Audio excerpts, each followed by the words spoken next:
Okay, then again, welcome everybody to our 8 Enables webinar.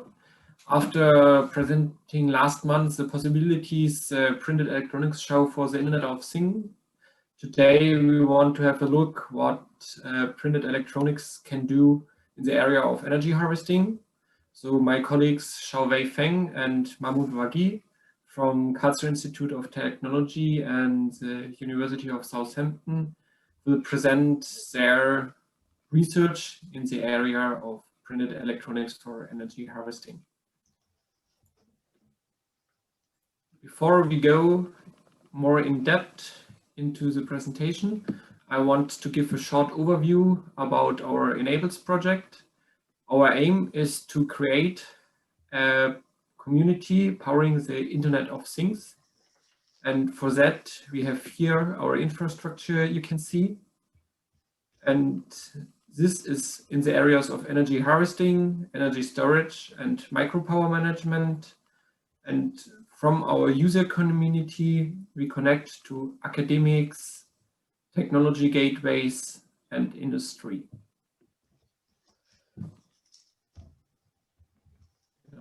Why are we using IoT? I mean, what are the problems we are solving? The challenge for the industry is that we will have about 1 trillion IoT devices by 2025, and every device will need a power source.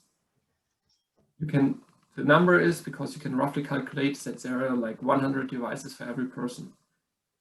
And we hope to achieve that we can eliminate the need to replace the batteries whenever that's possible.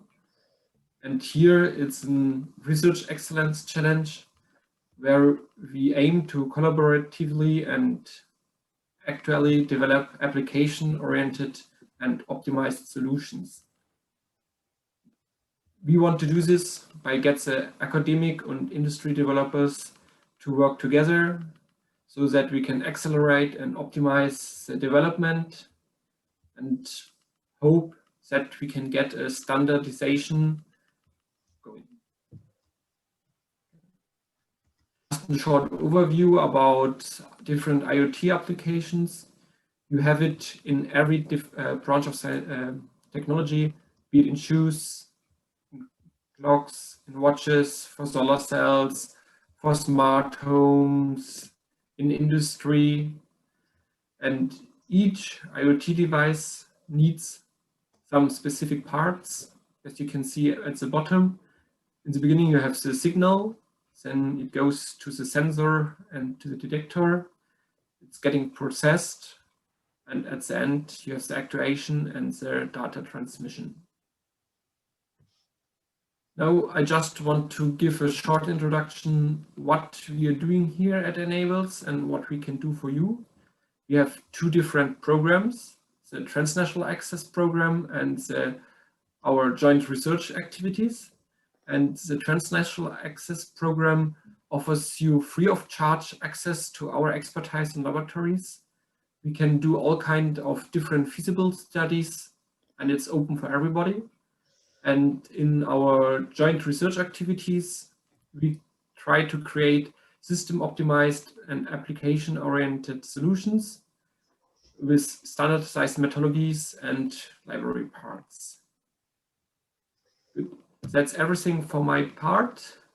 Now I welcome my colleague Xiaowei to show what his research is from the Karlsruhe Institute of Technology. Okay, thank you, David. Here's Xiaowei Feng from KIT. Can you hear me clearly? Yes. Yeah, yes. We can hear you fine, Xiaowei. Yeah, thank you. Okay, then thank you very much. Then I will try to share my screen right now about the presentation I prepared for today's event.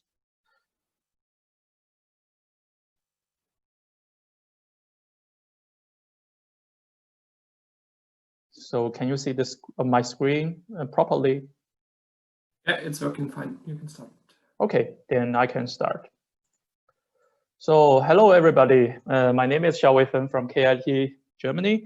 So today it's my pleasure to be here to give a talk about our recent research activities in the field of printed electronics, but also about energy harvesting applications.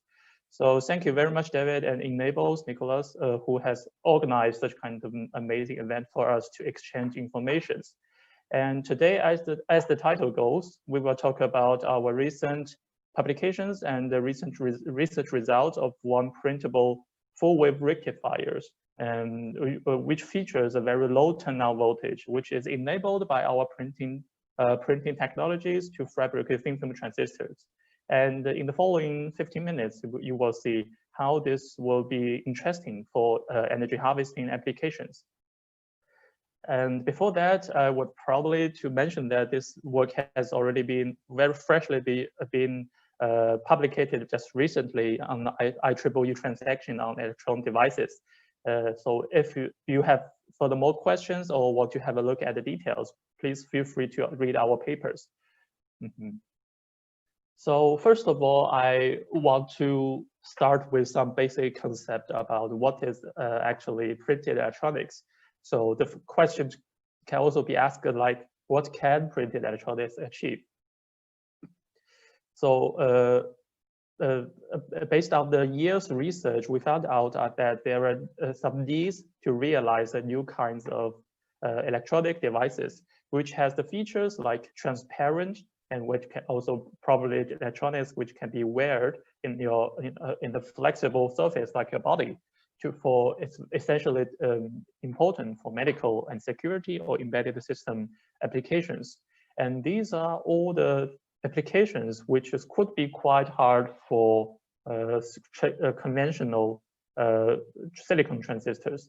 For example, some examples including that, like portable chargers, which use probably not battery, but some to harvest some environmental energies, and also a flexible RFID antenna, which is actually quite highly commercialized products right now recently. And also there are also some very interesting sensors like glucose and temperature or touch screen sensors, which can integrate it using flexible substrate on whatever no matter whatever the surface is. So as I said, these all applications could be quite hard for conventional electronics because silicon transistors or everything which is fabricated on using silicon materials can only be on the rigid substrate, and also of course it has its own advantages, like it has high integration densities and high performance like switching time. But about the fabrications, it also has short disadvantage. Like you would definitely need to invest billions of dollars to invest the foundry so that you can finally produce chips. So, but for printed electronics, the purpose is that the fabrication at least is simplified. What you will probably all need is just a printer with minimum infrastructures and also minimum material disposals, so that you can already also realize some kind of electronics circuit, but that it doesn't need to be based on conventional technologies. So nowadays, a common understanding about electronics is printed electronics is that printed electronics is rather complementary to what we have in the silicon electronics. So please allow me to give more information about what does it mean by printed electronics, which kind of disposition techniques there are frequently used for printed electronics. For example, as I showed here, there's a very nice overview about all the methods people can use to fabricate printed electronics, from chemical bath to spin coating, right away to the screen printing, inkjet printing, or aerosol jet printing, which actually has the most the best resolution right now. So this is about introduction. So the next part, we will focus on the main topic of this talk. So we already know that printed electronics can give us a lot of nice features like flexibility and on-demand fabrications with less investment in the infrastructures. And it also uses these possible materials to achieve a cost-efficient printing process. And if we were talking, on the other hand, if we are talking about electronics, we might think about one of the most basic components, which is the diode. So diode is a very highly used electronic component, which has the ability to control, as we all know probably from our high school physics, to control the unidirectional flow of the current. For this reason, it has been highly used for the purpose like voltage regulation. If we want to smooth out AC signal, normally the diode can play its role. So one very simple idea is that we just combine the printed electronics with diode, and our thinking is that it might enable some new applications. So I remember it is about just 1 year ago, me and my colleague who has this idea about to have a look to investigate the properties of the printed diodes or the printed rectifiers. And actually, we are not the first one who have this idea. And therefore, we made this literature research. And based on the result, we are seeing that actually there are already some publications in this area. And the common features for that is that most of the people in the world are nowadays aiming at the realization of printed diodes or rectifiers at high frequencies, aiming at the applications like RFID. And at the same time, we think that we see that the operation voltage for the most of the presented work is quite high. Normally, it's very normal to have beyond 2 volt until 30 volt. This is due to currently we still have low electromobilities in printed material, especially for organic or polycrystalline thin film transistors. And there's another more important issue that haven't been addressed yet. That is the large signal loss from the input to the output for the rectifier.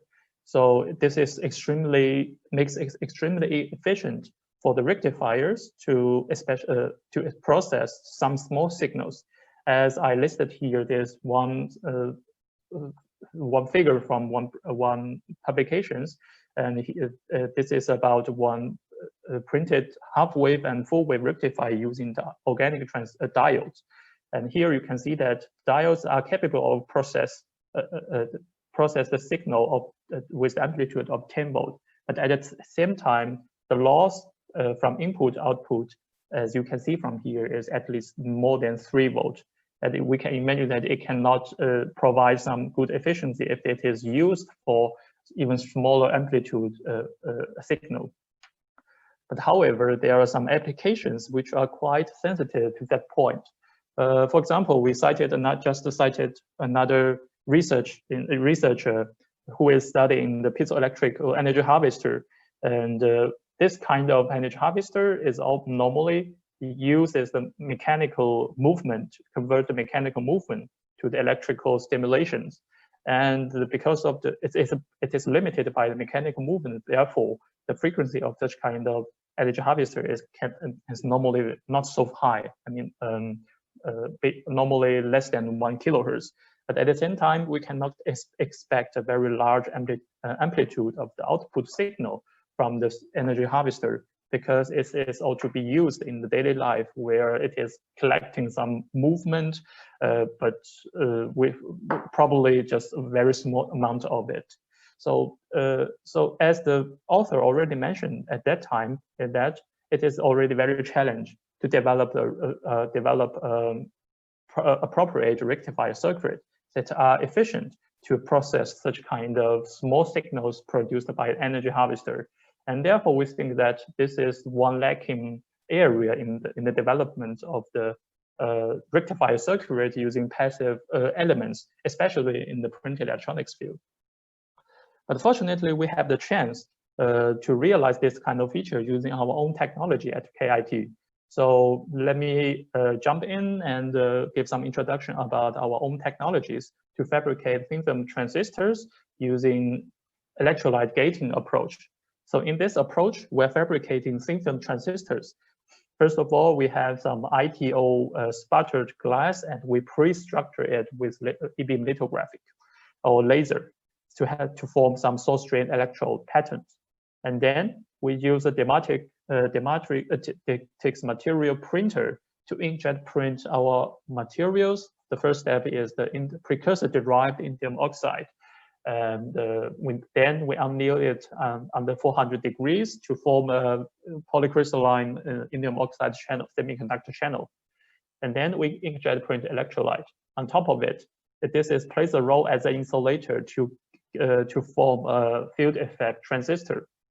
And furthermore, we are additionally printing one top gate material, which is the P.PSS, as known as one of the most famous conductive polymer materials. This can give us better enhance the performance regarding the DC and AC performance of the transistor. And some words should be given to the working mechanism of the electrolyte gating approach. Why this can give us some new features to realize, for example, a very low voltage operation due to the Helmholtz double layer, which is formed by the ions inside electrolyte.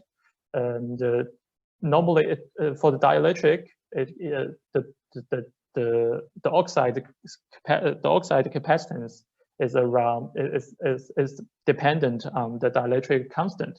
But in the electrolyte, but in the double layer capacitor, it relies on Helmholtz double layer. And equivalence capacitance, which is formed on the channel and the electrolyte interface, can be seen as a parallel plated capacitor, and it has the thickness of only 1 nanometer. Therefore, it is inducing a very huge capacitance, like what we have in the supercapacitor applications. And therefore, it helps the transistor to be operated already at low voltage operation, like sub 1 volt regime.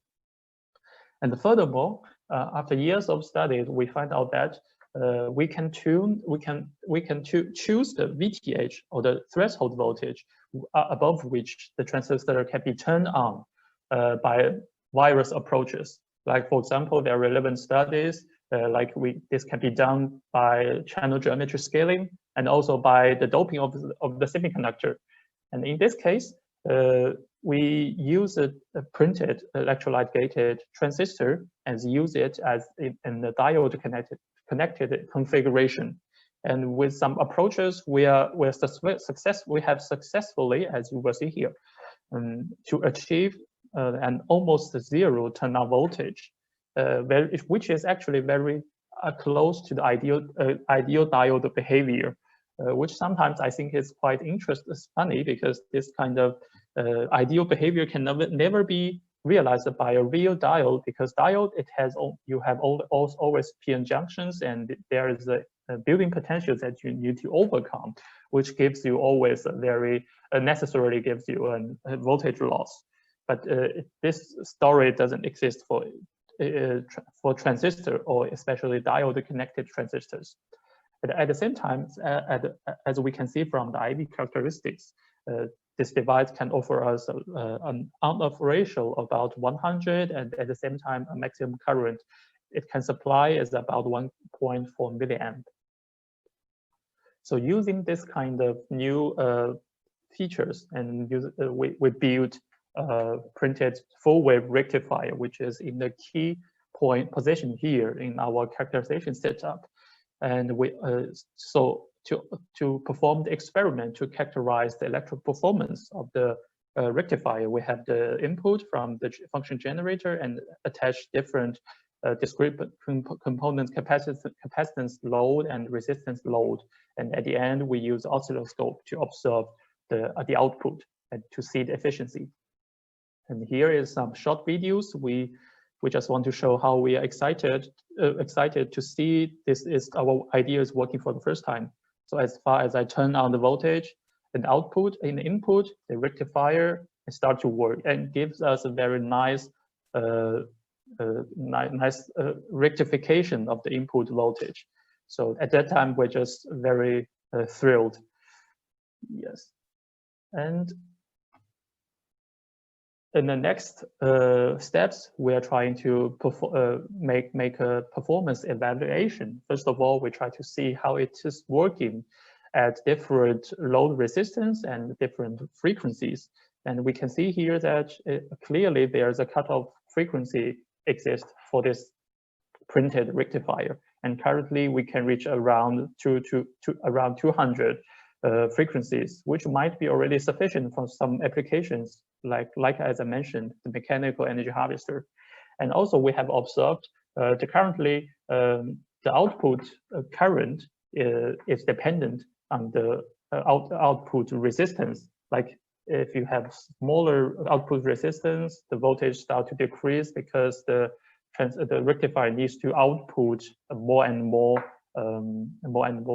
current. Therefore, the efficiency has been decreased slowly. And also, we characterized the output's power. In the best case, the full-wave rectifier can output a power in the range of about maximum 6 microwatt. This might be another information for the people who want to design a properly energy harvester applications using, for example, our fully printed printed full-wave rectifier. So this is would be my final slides to conclude my talk. For the first of all, we showed the idea about how the diode meets the printed electronics, and we investigate the possibilities that use our own technologies to fabricate a full-wave rectifier. And we've done systematically the performance evaluation, which will be probably interesting for other designers in the field of energy harvester. And for the outlook, I'm looking forward some days we will integrate our printed technology things into a real application. And thank you for hearing my talk, and also thank you all our founding agencies, and of course Enables who have organized everything for us. Thank you very much. Yes, thank you very much, Xiaowei, for your presentation. There will be time for questions at the end. Next, I would like to welcome Mahmoud to give his presentation about the research done at the University of Southampton. Hi, David. Thank you for the introduction, and thank you, Xiaowei, for the great talk and great information.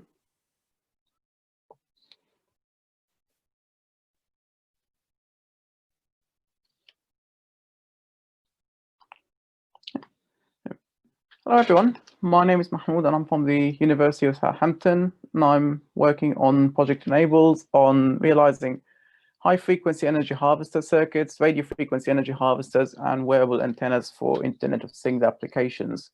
And in my presentation today, I'll give you an overview on our research and how we use conventional electronics that combined with printed electronics and printed RF circuits to realize high-efficiency energy harvesters that can enable batteryless IoT.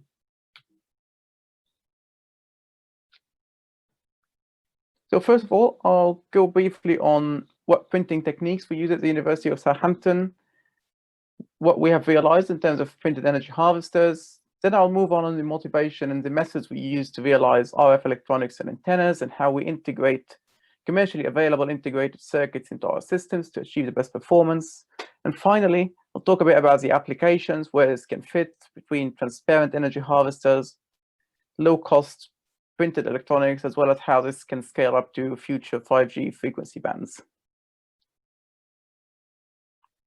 So at the University of Southampton, we use a wide range of printing techniques.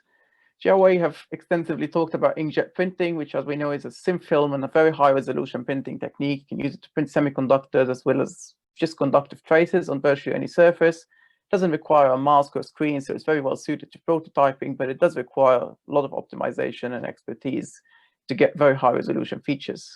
When it comes to scaling up for mass production and for more commercially oriented applications, we can apply a technique like screen printing, where you just have a screen squeeze the ink through it, and you get your circuits and pattern. That's more suited for larger features like electrodes, which you can see in the picture, or wireless communication circuits, antennas, or coils for power transfer and energy harvesting applications. And one more technique which we have used, which can be considered as a hybrid between inkjet printing and screen printing, which is direct write dispenser printing. So it's a thick film technique. You print it on demand. You don't need a mask. So it's in a sense similar to inkjet printing, but it also has higher throughput, can print faster, and in a much lower cost method without too much optimization. So it sits somewhere in the middle between inkjet and screen printing. It's more or less a bit like 3D printing, but for functional 2D materials. So what we have used this for is extensively was energy harvesting. One thing you think about with energy harvesting is solar cells. So one demonstration of which was demonstrated in our group was spray coated and inkjet printed solar cells on textiles. Our main topic today would be talking about printed RF rectennas and radio frequency energy harvesters more generally. And we've also looked into different forms of mechanical generators like triboelectric nanogenerators for electrostatic discharge energy harvesting for wearable applications and on textiles. Our approach to realizing high-frequency energy harvesters and RF electronics is combining conventional semiconductors, silicon, gallium arsenide, gallium nitride, commercially available parts with flexible and printed antennas, flexible and printed circuits. So you get a hybrid between a commercially available solution, something that is more industry-friendly, more scalable for real-world applications, readily available for prototyping and testing, but can also perform very well up to higher frequencies. So I've noticed from the literature review table in Xiaowei's presentation is that we're looking at a cutoff frequency of about 1 gigahertz for most printed diodes and printed semiconductors. And this is still way below most of our wireless applications like ISM bands and future 5G applications. And in most Internet of Things application, a single IC that is less than a millimeter square, that costs less than $1 is usually fine. It can be tolerated in flexible and wearable IoT applications. So this here in this picture, you can see a micrograph of one of our implementations, which is a very high resolution millimetre-wave energy harvester operating at 5G frequencies. And in this, we use a commercially available part, a gallium arsenide diode that is intended for high frequency detector and radar application. And we adapt it for low cost, high throughput, high volume millimetre-wave applications for wearable electronics. By developing our own in-house encapsulation methods, such as glob-top encapsulation, as well as vacuum forming, where we use a variety of organic polymers for that method, we can then improve the reliability of conventional electronics that it can suit the harsh wearable applications and other industrial applications. From a circuit design perspective, or from an antenna design perspective, most high-frequency circuits can be described in terms of impedance. So what we need for a rectenna or a rectifying antenna is, as the name implies, an antenna and a rectifier. In this case, the rectifier is an off-the-shelf part, but the antenna is a printed or a flexible circuit that we develop. And the idea is we need to have an impedance match between both parts as the frequency of interest and the power levels of interest to get the maximum performance and the maximum efficiency. So when you look at the system from a large area perspective, it's mostly a printed system, and you have one single component that does the high frequency magic, which is the off-the-shelf semiconductor. How we look at an antenna and circuit co-design, as we mentioned, circuits can be described with source and load impedances. And what we have done is we optimize the source and load impedance in an iterative method in order to achieve the maximum RF to DC conversion efficiency. And what that means is that when we develop a radio frequency energy harvester, we can be at a much further distance away from the source or a longer range wireless power transmission and still harvest DC power efficiently. And by designing our antennas to have a complex impedance that can match the source, we can simply conceptualize our power converter circuit as an RF black box. We have an input power, a function of distance, a function of how much power you're transmitting, mostly variables that are outside of our control. But the output DC power is entirely under our control because that's a function of the source impedance, which is what we design our antennas to match, and the load impedance, which is our applications, like a sensor node, for example. So one application of printed rectifying antennas is ambient RF energy harvesting using printed electronics. So what we have demonstrated here is a flexible and direct-fired printed rectenna using our dispenser printer with a commercially available low-cost printer. And we have designed a low-resolution meshed antenna that is mainly specifically designed for additive manufacturing and for printed electronics to make it scalable for all printing methods. And in the demo video in here, we show it for the most common application of wireless power transfer and RF energy harvesting, which is recycling cellular emissions. So you've got a smartphone which is getting a phone call. Once the phone call is activated, you can see the oscilloscope trace rises to about 500 millivolts, and the printed rectenna is adhered to the table.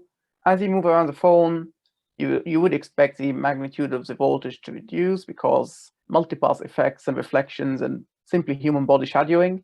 But you can still, that for most of the time, you can still see that we're harvesting over 200 or 300 millivolts over the entire time period. Once the phone call is deactivated, the phone goes back to idle, you stop energy harvesting, and then the harvested energy could be stored in an energy storage device like a supercapacitor and used to charge a wireless device or an electronic sensor node.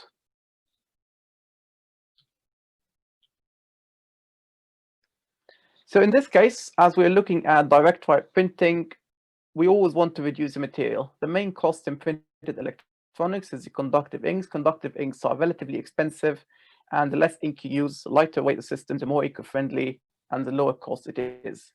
So less material is better in the additive manufacturing case. And instead of printing a solid antenna, which consumes a huge amount of ink and takes a long time to print with a direct fired or an inkjet printer, we have investigated meshed structures. If you mesh the structure properly, if the mesh geometry is consistent with the current density across the antenna and how the electric field behaves, then you can get the same performance with less material. This is not just for a cost saving, but it can also enable applications like transparent antennas. So in here, you can see our demonstration of our 70% transparent antenna, which is again realized using off-the-shelf dispenser printing, using commercially available materials and commercially available parts, which can enable more unobtrusive energy harvesting applications. So you might wonder, does less material mean worse performance? And the answer is not really. Most of our performance can be retained, even though we're using significantly lower material, reducing the cost of our energy harvest significantly and improving its integration with Internet of Things devices. So in here, you can see the RF to DC efficiency for less than microwatts of RF power per centimeter square. So it's an ultra low power density that you would expect at perhaps 5 to 10 meters away from a license-free transmitter. And you can see that moving from a non-transparent solid antenna to an antenna that uses 70% less material, we lose less than 6% of our power conversion efficiency. So in a sense, you're using significantly less material and you're still retaining the performance. And when we compare our work with previous work on printed antennas and flexible and wearable energy harvesters, we see over a 30% power conversion efficiency improvement just by optimizing the antenna design and maximizing the power transfer between the energy harvester and the power conversion circuit, which is implemented using commercially available parts. Now the question is, are these techniques limited to printing, or is there something special about a previous geometry that cannot be realized for different applications or for different implementations? And again, the answer is no. So one other implementation we have explored is not exactly printed electronics, but a more wearable-friendly implementation using off-the-shelf, commercially available textile conductors. So we've combined our printed circuits, which you can see around the DC plus and DC plus labeled in the picture for the rectifier. And also we've combined that with laser cut or die cut conductive fabrics for wearable electronics. And by realizing a fully textile energy harvesting antenna, we can enable wearable applications to potentially go batteryless. If we conceptualize the circuit, it's basically the same thing we were looking at. We have a fully textile antenna made of off-the-shelf, flexible and commercially available electronics. And then we have, on the same low-cost material, impedance matching that adapts our antenna's impedance to the power conversion circuit impedance. And then we have the rectifier, which converts that to DC power. And in terms of performance, we can see that this circuit with proper design can improve its sensitivity into the sub-microwatt region and also maintain very high power conversion efficiency over 50% in all operation conditions. So far, we have looked at sub 1 gigahertz or 1 gigahertz RF energy harvesting applications. And the question is, can we scale the frequency while still using the same low-cost materials while not requiring any rigid circuits or commercially available circuits or large antennas?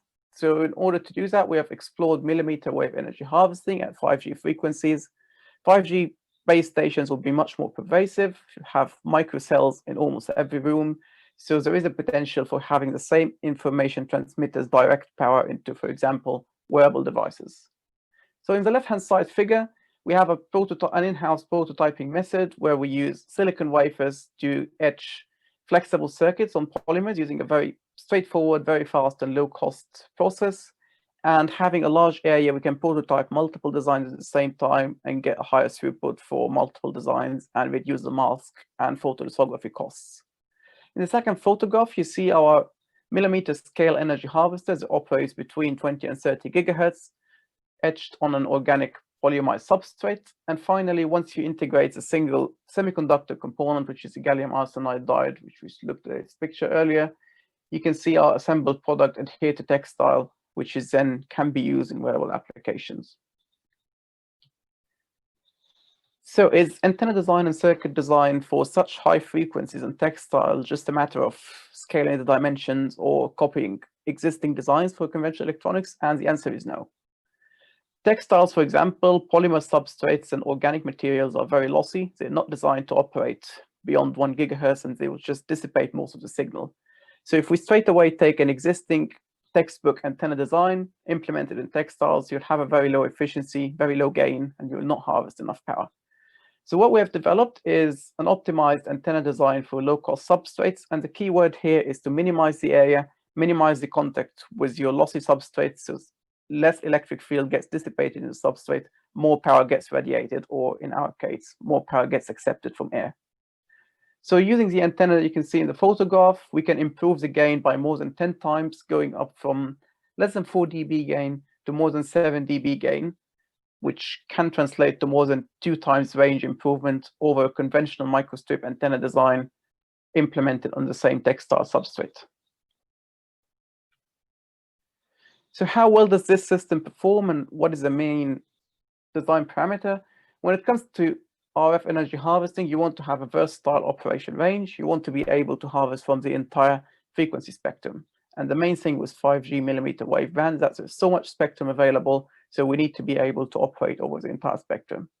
And you can see that from 9.5 dBms, less than 10 milliwatts of RF power, we can get more than 1 volt of DC and DC potential and up to 3 volts at one frequency band, all the way from 20 to 26.5 gigahertz.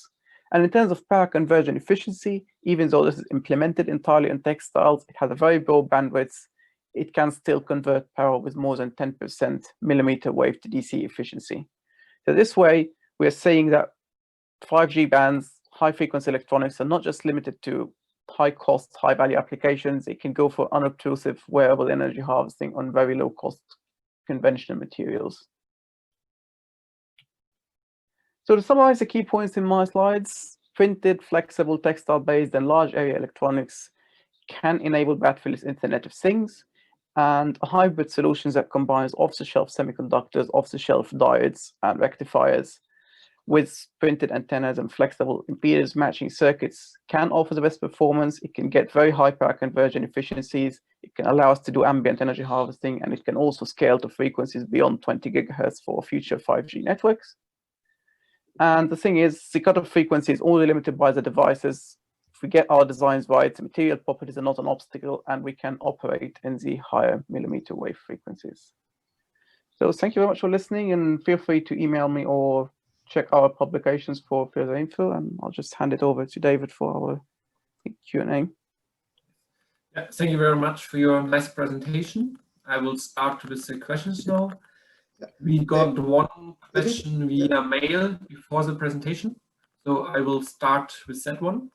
And it is, what are the minimal requirements for setting up a printed electronics lab, specifically for the equipment? Shabay or Mahmoud, whoever wants to answer it, please feel free.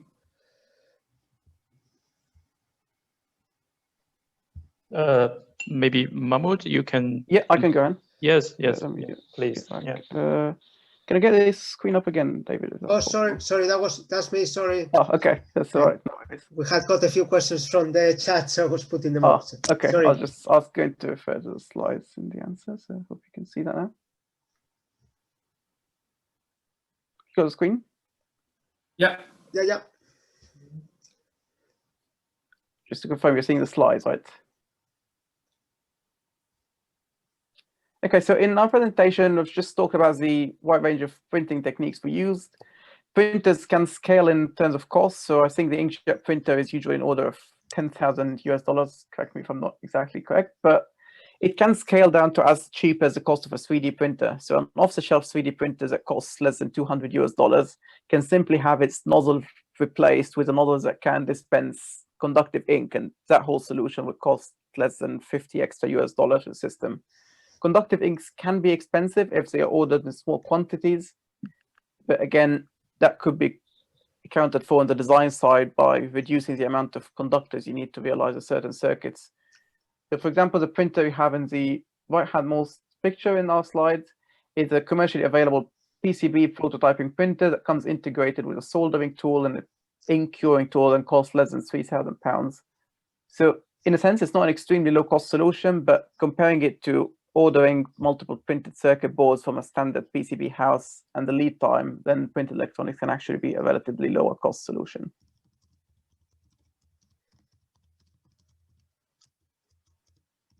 Okay, I hope that answered the question. May I add some few more comments? Yeah, sure. Yes, so from my point of view, it's actually a very hard question to ask because depending on what kind of things people want to do. But I agree with Mahmoud about the minimum amount of the investment people need to invest. Like there are some possibilities that you can go very cheap for inkjet printer. Something I know it's ranging from even several $1,000s to $10,000. But actually, if you consider about other like measurement equipment or mechanical preparing, then the investment must be added on. That's my personal perspective. Yes. Okay. Then we got some questions from the chat. Those also for Xiaowei. Here it's regarding his measurement circuit. Here, did you use an oscilloscope probe? From the video, it looked like you connected the oscilloscope with the direct wires to your sample. Yes. The impedance would be like a low frequency of 1 mega ohm. And is this combination with your load resistor makes a parallel circuit? Yes, thank you for asking this question. I think you have good eyes, and we literally really consider that because we know that the internal resistor of the oscilloscopes is 1 mega ohm. So that if we're saying that we are characterizing we're using 1 mega ohm, then we are using directly that resistor from the oscilloscope. And nevertheless, if we want to characterize a smaller resistor, then we always have this 1 mega ohm in parallel. But given that if it is 100 kilo ohm, then 100 kilo ohm in parallel with 1 mega ohm is almost still 100 kilo ohm. And yes, indeed, we consider that. Yes. Then that is how we have done the measurement. Yeah. Okay, then I think the second question here, what is the minimum frequency achievable for the energy harvester? That was during the presentation of Mahmoud. I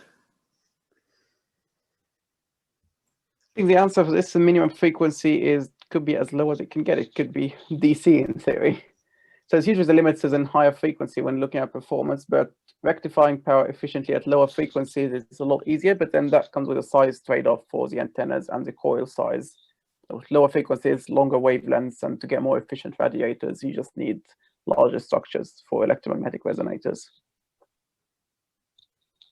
Okay, then the next question is also for you. Here, how is the nonlinear axial stretching can be increased in piezoelectronic energy harvesting? I think that's for Xiaowei.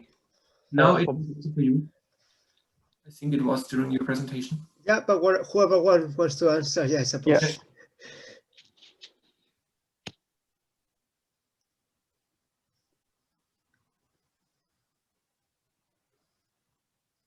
Okay, it seems that nobody has the answer for it, so we will have a look and then come back to you with the answer.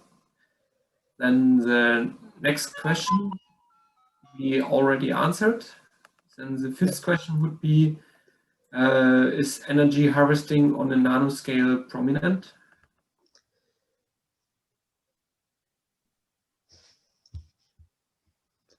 I think if I'm to answer this, well, I'd say prominent, maybe not, but is it possible? Definitely.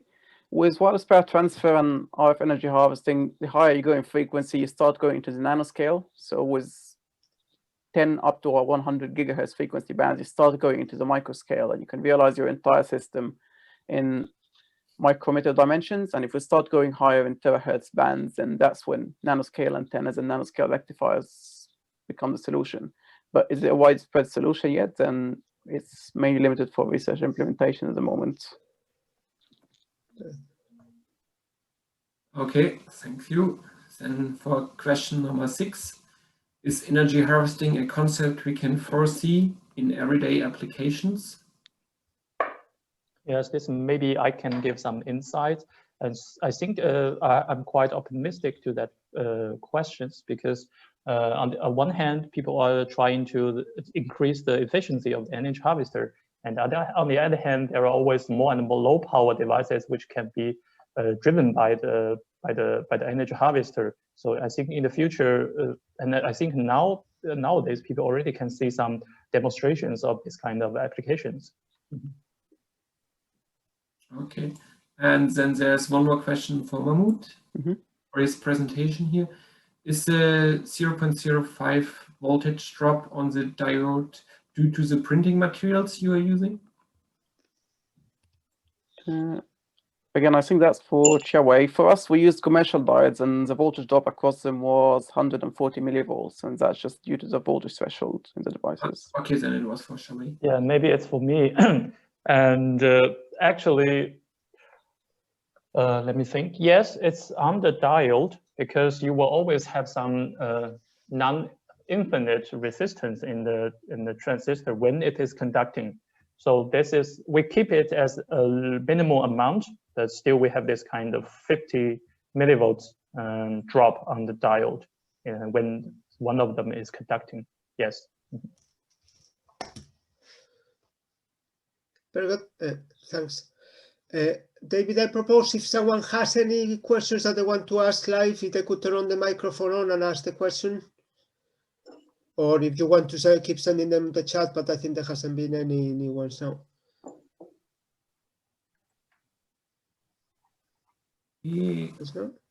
I think I have one more question for Mahmoud. I mean, you said that the meshed antenna is better option because of the less materials needed. How would you say how much more complicated is the production of it? Because I think one also important point is also that you have the production as simple as possible. Yeah, what we've looked at here was a uniform mesh geometry, so we didn't even go into trying to tune the mesh geometry to how the antenna radiates or how the electric fields are distributed.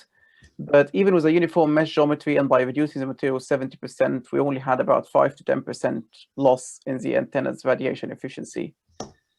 So in terms of fabrication complexity, it's the same difficulty for the printer to resolve it. It just takes a lot less time to print. So one thing we've noticed moving from a fully solid printed antenna to a 70% less material antenna is that the printing time goes down from about 50 minutes to 10 minutes to realize the same antenna using a prototyping printer. Okay.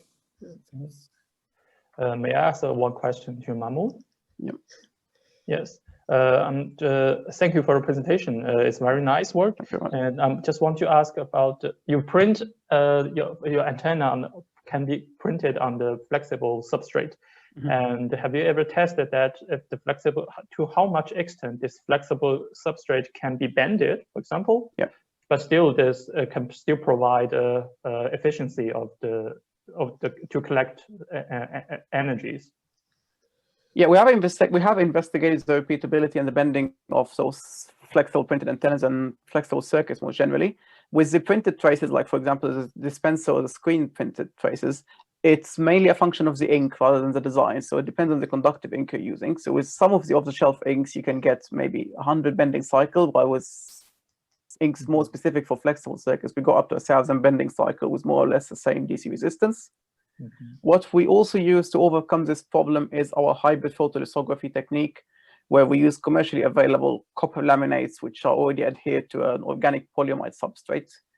And then because it's a solid copper laminate rather than cured silver ink, then it has much better mechanical reliability and can even, for wearable applications, go through machine washing and still operate at the same performance afterwards. Okay, thank you. Thank you. Very good. Thanks very much. I think if there's no other questions coming through, I would like to thank again both Mahmoud and Xiaowei for very interesting talks. I think you learn something every day, and I learned quite a lot today. Thanks a million. Thanks everybody for taking part and for joining us this morning. And as usual, you have my email address, so if anyone has any further questions for the speakers, email it to me and we can pass it over. So thanks again, everybody, and hopefully we'll have another of these Enables webinar. Probably now will be in the new year, but we'll probably be informing you about it soon. Thank you. Yeah. Thank you very much for joining, everybody. Goodbye. Bye.